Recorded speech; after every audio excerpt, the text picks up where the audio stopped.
Hi friends, அன்றைக்கும் சரி இன்றைக்கும் சரி பெண்கள் தான் அதிகாலையிலே எழுந்திருக்கணுமா அப்படின்னு நான் கேட்கல. பாரதி பாஸ்கர் கேட்கறாங்க. யாரை நோக்கி? திருப்பாவை எழுதின ஆண்டாளை நோக்கி கேட்கறாங்க. பாரதி பாஸ்கர் சொல்றாங்க, எனக்கு ஆண்டாள் மிகவும் பிடித்த ஒரு கவிஞர். ஆனா ஆண்டாள் அம்மா கிட்ட எனக்கு ஒரே ஒரு வருத்தம் தான். மாடை அதிகாலையில் எழுந்திரு, குருவியை அதிகாலையில் எழுந்திரு, பெண்ணை அதிகாலையில் எழுந்திருன்னு பாடுறாங்களே, பெண்ணே நீ இன்னும் உறங்குதியோ ஏந்திரன்னு பாடுறாங்களே. ஆடு மாடு குருவி கோழி எல்லாம் 6 மணிக்கு தூங்க போயிடுதுமா. பெண்களாகிய நாங்கள் அப்படியா? என்னென்ன பண்றோம் சொல்றாங்க.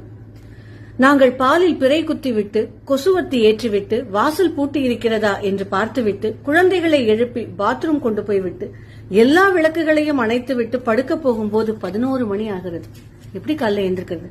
இல்ல அதெல்லாம் நான் அன்னைக்குள்ள பெண்களுக்கு தான் சொன்னேன், இன்னைக்கு இல்லன்னு சொல்றீங்களா? அப்படின்னா பால்காரர் வந்தாச்சு, ஆணி நீ இன்னும் உறங்குதியோ அப்படின்னு ஒரு பாடலாவது நீங்க எழுதிருக்கலாமே இல்லையா? சோ சின்னதாக ஒரு சாடல், அவ்வளவுதான்.